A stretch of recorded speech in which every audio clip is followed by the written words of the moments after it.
وہ ٹھیک سامنے صوفے رکھے ہوئے تھے۔ نہیں ماہر نہیں جائے گا، بیوی ماہر نہیں جائے گا، ماہر کو بھوک لگی ہے۔ ماہر نے اس کے کچھ کہنے سے پہلے ہی جلدی سے کہا تھا، بھوک لگی ہے تو جا کر اپنے روم میں جا کر کھائے نا، میرے دوست باہر کھڑے ویٹ کر رہی ہیں، جلدی کریں ماہر جی، چلیں ہم اندر کھانا کھا لیں گے۔ چلو زیان، وہ اٹھی اور پلیٹ بھی ہاتھ میں اٹھا لی تھی۔ نہیں بیوی ماہر کو یہی کھانا کھانا ہے، اندر نہیں جانا۔ ماہر نے عریشہ کا ہاتھ پکڑ لیا تھا۔ کمپرومائز نہیں کرنا ہے عریشہ، اگر ان کے منہ بند کرنے ہیں تو تجھے منہ کھولنا ہوگا۔ عریشہ اسے سمجھاتے ہوئے اس کے پہلے دل سے آواز آئی اور وہ واپس بیٹھ گئی اور اسپون اس کی جانب بڑھایا تھا۔ لیجئے۔ عالیہ نے اسے واپس بیٹھتے دیکھا تو اس کے پیشانی پر لکیریں آ گئی تھیں۔ سنا نہیں آپ نے میں نے کیا کہا، لے کر جائیں انہیں۔ تم نے نہیں سنا عالیہ، ماہر جی نہیں جانا چاہتے اندر۔ آخر ان کے یہاں بیٹھنے سے پریشانی کیا ہے؟ اس کی بات ختم ہونے سے پہلے ہی عریشہ نے اسے دیکھا تھا۔ پریشانی یہ ہے کہ میں نہیں چاہتی کہ میری دوستوں کے سامنے اپنا پاگل پن کریں اور میری امیج خراب ہو۔ تمیز سے بات کرو عالیہ، مت بھولیں تمہارے بڑے بھائی ہیں اور جن کے لیے تم انہیں پاگل کہہ رہی ہو وہ غیر لوگ ہیں۔ عریشہ نے سختی سے کہا تھا۔ مجھے تم سے بحث نہیں کرنی، انہیں لے کر جاؤ یہاں سے۔ ماہر جی کہیں نہیں جائیں گے، وہ اپنے گھر میں اپنی جگہ پر ہیں۔ اگر کسی کو ان سے پرابلم ہے تو اسے گھر میں آنے کی ضرورت نہیں ہے، اور اگر تمہیں اپنے بھائی کی موجودگی سے شرم آ رہی ہے تو تم اپنے دوستوں کو لے کر کہیں اور جا سکتی ہو۔ عریشہ نے اسے آرام سے جواب دیا اور اس سے خالی نظریں ہٹا لی تھی۔ موم باہر آئیں، عالیہ نے زور سے پکارا تھا۔ کیا ہو رہا ہے، کیوں چلا رہی ہو؟ نفیسہ بیگم جھنجھلا کر باہر نکلی تو عالیہ نے مرچ مسالے لگا کر سب بتا دیا تھا۔ آپ ہی بتائیں امی جی، میں نے کچھ غلط کہہ دیا ہے؟ آپ ہی تو کہتی ہیں نا کہ ماہر جی آپ کو سب سے زیادہ عزیز ہیں۔ نفیسہ کے دیکھنے پر عریشہ اس کے پاس آئی۔ نفیسہ کے جھوٹے پیار جتانے کا آج اس نے فائدہ اٹھانا چاہا تھا۔ تم غلط سمجھ رہی ہو عریشہ، عالیہ نے صرف اس لیے کہا ہے کیونکہ وہ نہیں چاہتی کہ کوئی اس کے بھائی کا مذاق اڑائے۔ نفیسہ نے بجائے اس سے الجھنے کے میٹھے الفاظ استعمال کیے تھے۔ وہی تو میں کہہ رہی ہوں امی جی، عالیہ کو ایسے دوست بنانے ہی نہیں چاہیے جو اس کے بھائی کا مذاق بنائے، بناتے وقت اپنی دوستی بھی بھول جائے۔ دوست ایسے نہیں ہوا کرتے۔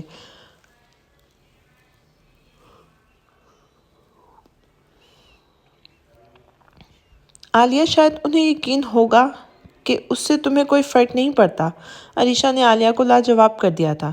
امی جی آپ کہیں نا عالیہ سے کہ اپنے دوستوں کو لے کر کسی ہوٹل یا کیفے میں چلی جائے۔ آپ بھی تو نہیں چاہیں گی کہ کوئی ماہر جی کا مذاق بنائے، ہے نا؟ اسے پتا تھا کہ نفیسہ سے کس طرح بات کرنی ہے، اس لیے وہ اس نے چہرے پہ موجود غصہ نظر انداز کرتے ہوئے بولی۔ عالیہ نے اپنی ماں کو خاموش دیکھا تو اسے گھور کر پلٹی تھی۔ واقعی بہت قابو میں ہیں آپ نے، قابو رکھا ہے آپ نے اپنی بہو کو۔ جاتے ہوئے دوی آواز میں اپنی ماں کو تانا مارنا نہیں بھولی تھی۔ رکو عالیہ، عریشہ اس کے پاس آئی تھی۔ آج اپنی دوستوں کو یہ ضرور بتانا کہ یہ گھر ماہر جی کا ہے۔ جو ان کی عزت کرے گا اس گھر میں صرف اسی کی عزت ہوگی۔ اسے جتانے کے ساتھ وہ دھمکا بھی چکی تھی اور وہ پیر پر ٹکتی ہوئی ماں کو گھور کر باہر نکل گئی تھی، اور نفیسہ بیگم عریشہ کا نیا روپ دیکھ کے حیران رہ گئی تھی۔ میرا دل بہت بے چین ہے ڈاکٹر، جاننے کے لیے کہ رپورٹ میں کیا ہوگا، اسی لیے آپ کا میسج آتے ہی میں یہاں آ گئی تھی۔ صبح جلدی سے وہ ہسپتال چلی آئی تو ڈاکٹر کا میسج آتے ہی میرا شک صحیح تھا عریشہ، ماہر پر میری دوائی اس لیے اثر نہیں کر رہی کیونکہ اسے ایک بھی دوائی نہیں دی جا رہی۔ عریشہ کو ڈاکٹر کی بات سن کر حیرانگی ہوئی تھی۔ یہ ایک ایسی دوائی ہے جس سے ماہر پر نہ تو کوئی دوا اثر کر سکتی ہے اور نہ ہی اس کی حالت میں سدھار ہو سکتا ہے۔ لیکن ڈاکٹر میں تو آپ کو ساری دوائیاں دکھا چکی ہوں، وہ بھی آپ ہی کی دی ہوئی، اس کے علاوہ تو کوئی دوائی دی ہی نہیں جاتی انہیں۔ عریشہ نے دماغ پر زور ڈال کر سوچا لیکن اسے کچھ یاد نہیں آ رہا تھا۔ ہو سکتا ہے تمہیں پتہ ہی نہ چلا ہو، تمہاری غیر موجودگی میں کبھی اسے دوائی دی گئی ہو۔ ان کی باتوں پر موجود اشارے کو عریشہ سمجھ گئی تھی۔ ڈاکٹر واحد ان کے گھر کے ہر راز سے واقف تھے شاید۔ اس دوائی کو بند کرنا بہت ضروری ہے عریشہ، جب تک وہ بند نہیں ہوگی کوئی دوائی کا فائدہ نظر نہیں آئے گا تمہیں۔ بہت دھیان رکھنا ہوگا کہ وہ دوائی اسے کیسے دی جا رہی ہے۔ اس کے کھانے کی ہر چیز کا سیمپل مجھے بھیجو، چاکلیٹ، آئس کریم، یہاں تک کہ پانی کا بھی ٹیسٹ کر کے ہی پتہ چلے گا کچھ۔ ڈاکٹر نے اسے سمجھاتے ہوئے کہا تو اس نے سر اس بات میں ہلایا تھا۔ تم سمجھتی کیوں نہیں؟ میں اس سے فی الحال دشمنی نہیں کر سکتی، وہ ماہر کی بیوی ہے۔ اگر بات بگڑ گئی تو بڑھیا اس سے اور ماہر کو ہم سے دور کر دے گی۔ کچھ مہینوں کی بات ہے، جب تک ماہر کی پوری جائیداد پوری طرح ہماری نہیں ہو جاتی۔ اس کے بعد کوئی کہہ رہا ہے کوئی کیوں برداشت کرے گا؟ عالیہ غصے میں تھی کہ اس کی ماں نے عریشہ کو کچھ نہیں کہا تھا۔ نفیسہ نے اپنی وجہ بتائی تھی۔ موم، یہ سب باتیں میں جانتی ہوں، لیکن میری ایک بات یاد رکھیے گا آپ، یہ لڑکی آپ کے لیے بہت مشکل بننے والی ہے، عالیہ نے انہیں وارن کرتے ہوئے کہا اور وہاں سے چلی گئی تھی۔ بات تو صحیح ہے، بہت زیادہ اڑ رہی ہے، لگتا ہے پر اترنے پڑیں گے اس کے۔ نفیسہ بیگم کو اپنے غصے کسی طرح تو نکالنا تھا۔ باہر سے ماہر کے ہنسنے کی آواز آ رہی تھی۔ وہ روم سے باہر آئی تو ماہر اور زیان بھاگ رہے تھے۔ نفیسہ بیگم کچن میں آئی، اوون میں کیک رکھا ہوا تھا۔ انہوں نے احتیاط سے کیک باہر نکال کر رکھا اور باہر آئی تھی۔ ماہر، یہاں آؤ۔ انہوں نے دیکھا زیان وہاں موجود نہیں تھا تو ماہر کو باہر سے آواز دی اور اس کے پاس گیا تھا۔ وہ دیکھو، تمہاری بیوی نے تمہارے لیے چاکلیٹ کیک بنایا ہے۔ سچی؟ Chocolate cake? واؤ! ماہر خوش ہوتے ہوئے ہونٹوں پر زبان پھیرنے لگا۔ ہاں جاؤ اور وہ برتن اٹھا کر ٹیبل پر لے آؤ۔ ماہر نے گردن ہلا دی اور اندر جا کر برتن اٹھانے لگا۔ برتن اتنا گرم تھا کہ ہاتھ لگاتے اس کے منہ سے زور کی چیخ نکلی تھی۔ آہ ممی ممی! وہ زور سے چلاتے ہوئے اپنا ہاتھ جھٹکنے لگا اور نفیسہ اپنے کمرے میں چلی گئی۔ اس کی آواز پر عریشہ کمرے سے باہر بھاگتی ہوئی آئی تھی۔ کیا ہوا ماہر جی؟ اس نے گھبرا کر پوچھا تھا۔ بیوی ماہر کا ہاتھ جل گیا ہے، دیکھو۔ عریشہ نے دیکھا، اس کے دونوں ہاتھ سرخ ہو گئے تھے اور وہ رو رہا تھا۔ عریشہ نے جلدی سے اسے کچن میں موجود کرسی پر بٹھایا اور فریج سے ٹھنڈا پانی لے کر جگ میں اس کا ہاتھ ڈال دیا تھا۔ کیسا شور ہے؟ نفیسہ انجان بنتے ہوئے وہاں آئی تھی۔ ٹھیک ہو جائے گا ماہر جی۔ ماہر کو روتا دیکھ کر عریشہ بھی رونے لگی تھی۔ کیا ہوا عریشہ؟ امی جی دیکھیں نا، ماہر کا ہاتھ جل گیا ہے۔ یا اللہ، یہ کیسے ہو گیا؟ انہوں نے مصنوعی حیرت جتائی تھی۔ عریشہ کا دھیان ان کی طرف تھا ہی نہیں، وہ ماہر کو دیکھ کر تکلیف محسوس کر رہی تھی۔ اتنی غیر ذمہ دار کیسے ہو سکتی ہو تم؟ جانتی ہو نا ماہر کتنا ناسمجھ ہے، اسے اکیلا کیوں چھوڑا تم نے؟ یہی خیال رکھ رہی ہو میرے بیٹے کا؟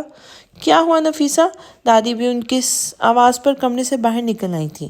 دیکھ رہے ہیں امی جی، کیا آپ کی لاڈلی بہو نے میرے بچے کا ہاتھ جلا دیا۔ باتیں تو اتنی بڑی بڑی کرتی تھی، لیکن یہ کام اپنے شوہر کا دھیان تک نہیں رکھ سکتی ہے۔ میں سچ کہہ رہی ہوں دادی، مجھے بالکل نہیں پتا تھا کہ ماہر کچن میں ہے۔ میں تو بس واش روم۔ دادی عریشہ اور ماہر کے قریب آ کر حیرت سے نفیسہ کی باتیں سن رہی تھی۔ عریشہ نے کچھ کہنا چاہا لیکن نفیسہ نے بیچ میں ہی اس کی بات کاٹ دی تھی۔ صفائیاں دینا بند کرو، اگر تم سے نہیں ہوتا تو صاف صاف کہہ کیوں نہیں دیتی؟ کیوں ماہر کی سگی بننے کا ناٹک کرتی رہتی ہو؟ عریشہ بیوی، باتیں کرنا بہت آسان ہوتا ہے، دوسروں کو اپنے شوہر کی عزت کرنا سکھا رہی ہو، پہلے خود تو اپنی بیوی ہونے کا فرض نبھا لو۔ بس نفیسہ، عریشہ تم ماہر کو لے کر جاؤ اور مرہم لگاؤ۔ دادی نے ہاتھ اٹھا کر نفیسہ کو روکتے ہوئے کہا تو عریشہ ماہر کو لے کر روم میں چلی گئی تھی۔ ہاں، آپ کیوں اسے کچھ نہیں کہیں گی؟ آپ کو تو اس کی غلطیاں نظر ہی نہیں آتی نا؟ سب دکھ رہا ہے مجھے کہ کون صحیح ہے اور کون غلط، اور کس کو میرے ماہر کی فکر ہے، سب جانتی ہوں میں۔ دادی اس کی بات کا مطلب سمجھ کر وہ چپ رہی تھی۔ دادی چلی گئی اور نفیسہ خوش ہوتے ہوئے مسکرا دی تھی۔ انہوں نے ماہر کو زخم دے کر عریشہ کو چوٹ تو دے دی تھی، لیکن زبان سے بھی اتنا کچھ کہہ گئی تھی۔ انہیں اب سکون محسوس ہو رہا تھا۔ ٹھیک ہو جائے گا ماہر جی۔ عریشہ نے اس کے دونوں ہاتھوں پر آئنٹمنٹ لگائی اور انہیں تھامتے ہوئے کہا۔ اس کا چہرہ اور آنکھیں بھی سرخ ہو رہی تھی۔ بہت جل رہا ہے بیوی، ماہر کو دکھ رہا ہے۔ آپ نے گرم برتن کیوں پکڑا ماہر جی؟ آپ کیوں گئے تھے کچن میں؟ عریشہ کو بھی اسے تکلیف میں دیکھ کے بہت تکلیف ہو رہی تھی۔ ماہر کی ممی نے ماہر کو بلایا کہ بیوی نے تمہارے لیے کیک بنایا ہے، اس لیے ماہر گیا تھا کچن میں۔ وہ ہنوز اپنے ہاتھوں کو دیکھ رہا تھا اور وقفے سے پھونک رہا تھا۔ عریشہ کو سمجھنے میں دیر نہیں لگی تھی۔ تو آپ دھیان سے پہلے چیک کرتے نا، یا کسی بڑے کو کہتے۔ مجھ سے وعدہ کیجیے کہ آئندہ آپ ایسا نہیں کریں گے، عریشہ نے اس کے چہرے پر ہاتھ رکھتے ہوئے کہا اور ماہر نے گردن ہلا دی تھی۔ وہ اسے کیسے بتاتی کہ اپنی ہی ماں سے بچ کے رہے وہ اس کی دشمن ہے۔ بیوی بہت دکھ رہا ہے۔ ماہر ہاتھوں پر بار بار پھونک مار رہا تھا۔ عریشہ نے اس کے ہاتھوں کو اوپر کرتے ہوئے پھونکیں مارنا شروع کر دی تھی۔ شاید ماہر کو اس سے راحت محسوس ہو رہی تھی، تبھی وہ سکون سے آنکھیں بند کرنے لگا تھا۔ میں جانتی تھی مجھ سے بدلہ لینے کے لیے آپ کچھ نہ کچھ ضرور کریں گی، لیکن آپ نے ماہر کو چوٹ پہنچائی ہے، اپنے ہی بیٹے کو۔ وہ آپ کو ماں کا درجہ دیتا ہے۔ کتنی بے رحم ہیں آپ۔ ماں کو اپنے بچوں کی حفاظت کرتی ہیں، انہیں ہر مشکل سے بچاتی ہیں، اور آپ ماں کہلانے کے لائق ہی نہیں ہیں۔ ماہر سو چکا تھا اور عائشہ اس کے چہرے پر اب بھی تکلیف کے آثار دیکھ سکتی تھی۔ آپ جتنا درد آپ کی وجہ سے ماہر کو ہو رہا ہے نا، اب اتنا ہی درد آپ کو بھی ہوگا۔ یہ دولت بہت عزیز ہے نا آپ کو، تو تیار رہیے گا، کیونکہ اب میں آپ کی ہر شے پر، آپ کی عزیز شے پر چوٹ کروں گی۔ عائشہ اپنی سوچ میں گم تھی کہ دروازے پر دستک ہوئی تھی۔ ماہر سر کے لیے دودھ۔ ملازم نے ٹرے اس کی جانب بڑھائی تھی۔ وہ سو گئے ہیں، آپ اسے واپس لے جائیں۔ جی اچھا۔ ملازم سر ہلاتے ہوئے چلا گیا تھا۔ رحیم، ماہر کو دودھ نہیں دیا؟ نفیسہ بیگم نے اسے دودھ واپس لاتے ہوئے دیکھا تو رک کر پوچھا تھا۔ نہیں میم، ماہر سر سو گئے ہیں۔ بے وقوف، کتنی بار کہا ہے تم سے، جاؤ اور اسے جگا کر دودھ پلاؤ، اور جب تک دودھ نہ پیے تم واپس مت آنا۔ جی۔ ملازم نے واپس آ کر ماہر کے روم کے دروازے پہ دستک دی تھی۔ میں نے آپ سے کہا نا ماہر جی سو گئے ہیں، عائشہ نے حیرت سے کہا تھا۔ وہ میڈم نے کہا ہے انہیں جگا کر دودھ دینا ہے۔ ملازمہ نے نفیسہ کی بات بتائی تو عائشہ حیرت سے سوچنے لگی کہ آخر نفیسہ کو ماہر کے دودھ پینے کی اتنی فکر کیوں ہے۔ اس کے ذہن میں ایک دم ڈاکٹر کی بات آ گئی تھی۔ دیجیے، آپ جائیے۔ اس نے دودھ لے کر ملازم کو روانہ کیا تھا۔ تمہارا شک صحیح تھا عائشہ، دوائی اسی دودھ میں ملی ہوئی ہے۔ اس نے صبح ہوتے ایک نوکر کے ہاتھ دودھ کی جانچ کروانے کے لیے ہاسپٹل بھیج دیا تھا، اور کچھ ہی گھنٹوں کے بعد ڈاکٹر نے فون سے اسے بتایا تھا۔ جو ماں اپنے بیٹے کی جان کی دشمن ہے، مجھ سے بدلہ لینے کے لیے اسے چوٹ پہنچا سکتی ہے، وہ اس کا اتنا خیال رکھے ہو ہی نہیں سکتا۔ تمہیں اب خیال رکھنا ہوگا کہ ماہر وہ دودھ نہ پیے، ڈاکٹر نے اسے جتاتے ہوئے کہا تھا۔ لیکن ماہر دودھ نہیں پئیں گے تو وہ لوگ کسی نہ کسی اور چیز میں دوائی ملا کر دینے لگ جائیں گے، انہیں مت پتہ چلنے دے۔ انہیں یہی لگنا چاہیے کہ ماہر روز دودھ پیتا ہے، سمجھ رہی ہوں نا؟ جی ڈاکٹر۔ عائشہ ان کی بات سمجھ چکی تھی، اور وہ سوچ چکی تھی کہ اسے کیا کرنا ہے۔ ایک اور بات، دوائی اثر کرے گی تو کچھ چینجز نظر آئیں گے ماہر میں۔ تمہیں دھیان دینا ہوگا۔ ڈاکٹر اسے اور بھی کچھ سمجھا رہے تھے، لیکن سامنے سے سکندر کو آتے دیکھ کر ان کا دھیان اس کی طرف چلا گیا تھا۔ جی میں رکھتی ہوں۔ اس نے جلدی سے فون بند کر کے سکندر کو شک کیا تاکہ سکندر کو شک نہ ہو جائے۔ کیا بات ہے؟ کچھ پریشان لگ رہی ہو تم، سکندر نے اسے اسی انداز میں عائشہ کو مخاطب کیا تھا۔ جی نہیں، وہ جانے لگی، لیکن سکندر نے اس کی کلائی پکڑ لی تھی۔ کبھی دو پل ہمارے ساتھ بھی گزار لیا کرو، قدر کرنے والوں کی اتنی بے قدری نہیں کرتے۔ آپ کیا کہہ رہے ہیں؟ مجھے کچھ سمجھ نہیں آ رہا۔ میں ماہر کو دیکھتی ہوں، انہیں بھوک لگی ہوگی۔ عائشہ نے کسی بھی طرح ہاتھ چھڑانے کی کوشش کی تھی۔ بھوک تو ہمیں بھی لگی ہے، بہت زوروں کی، سکندر نے سرگوشی میں کہا اور اس کے دیکھنے پر آنکھ ماری تھی۔ ممی کا فون ہے۔ زیان کی آواز پر سکندر اس سے فوراً دور ہٹا، اور عائشہ نے بنا وقت لگائے وہاں سے جانے کی تھی۔ ہاں زیان، میں بس ابھی آئی۔ وہ دوڑتی ہوئی اندر بھاگی تھی۔ جانے کی سکندر کا سامنا وہ اب نہیں کر پا رہی تھی۔ شاید اس سے ڈر اس لیے تھا کیونکہ وہ یہاں بات عزت کی تھی۔ میں یہاں اپنا فرض پورا کرنے آیا ہوں جمال، سر کی وضعیت کے بارے میں آپ کو بتانے۔ نفیسہ کمرے میں سے باہر آئی تو اپنے وکیل کی آواز سنی، جو ہال میں عائشہ اور دادی کے پاس بیٹھا بات کر رہا تھا۔ وہ حیران ہوئی کہ آخر وہ یہاں کیوں آیا ہے۔ جیسے کہ آپ سب جانتے ہیں، جمال سر نے اپنی آخری وصیت میں ساری پراپرٹی ماہر سر کے نام کر دی تھی، لیکن اس پراپرٹی پہ حق انہیں تب حاصل ہوگا جب وہ 25 برس کے ہو جائیں گے۔ کمپنی اور پراپرٹی سے جڑے کچھ فیصلے لینے کے لیے انہیں پاور آف اٹارنی دی گئی ہے، لیکن اب جب کہ ماہر سر کی حالت ٹھیک نہیں ہے، اس پاور آف اٹارنی کا استعمال سر ماہر کی وائف یعنی آپ کر سکتی ہیں۔ اس نے عائشہ کی جانب اشارہ کیا تھا، اور نفیسہ بیگم حیرت سے سوچنے لگی کہ کیسے میں۔ عائشہ نے بھی حیرت سے پوچھا، اور نفیسہ بیگم کا رنگ اڑا ہوا چہرہ دیکھا تھا۔ جی ہاں، قانون کے مطابق شوہر کی جائیداد پر پہلا حق اس کی بیوی کا ہوتا ہے، اور اس وقت پاور آف اٹارنی پر بھی آپ کو حق حاصل ہے۔ آپ اس کے ذریعے اس گھر اور کمپنی سے جڑا کوئی بھی فیصلہ لے سکتی ہیں۔ عائشہ جو جھٹکا نفیسہ کو دینا چاہتی تھی وہ اسے لگ چکا تھا۔ حالانکہ ابھی عائشہ کو کوئی کام پورا نہیں ہوا تھا۔ جب تک پراپرٹی ماہر سر کے نام نہیں ہو جاتی تب تک، اور پراپرٹی ماہر سر کے نام ہو جانے کے بعد بھی وہ ٹھیک نہیں ہوتے، تو قانون کے مطابق اس وقت اس ساری جائیداد کی حقدار آپ رہتی ہیں۔ اب تو نفیسہ کی جان ہی شاید نکل گئی تھی، تبھی وہ پتھر کی بن گئی تھی، لیکن اس کے بعد تو حقدار وہی ہوگا نا جسے وہ بنانا چاہتے ہیں۔ جی ہاں، پراپرٹی ہولڈر کے حق ہوتا ہے کہ وہ کس کے نام کرنا چاہتا ہے، لیکن ماہر سر اس وقت اس حالت میں نہیں ہے کہ وہ کوئی فیصلہ لے سکیں۔ اسی لیے قانون کے مطابق آپ ہی اس کی نامنی ہیں اور پراپرٹی آپ ہی کو ملتی ہے، لیکن اگر 25 سال پورے ہونے کے بعد تک ماہر جی کو کچھ ہو جاتا ہے تو وہ پراپرٹی ٹرسٹ کو چلی جائے گی۔ یہ بات آپ لوگ شاید جانتے ہی ہوں گے۔ عریشہ نے وکیل صاحب کو بلوا کر یہ سب کہلوایا تھا، نفیسہ کو جھٹکا دینے کے لیے۔ اسے یقین تھا کہ اب وہ ماہر کو تکلیف پہنچا کر یا کسی بھی طریقے سے عریشہ سے پنگا نہیں لیں گی۔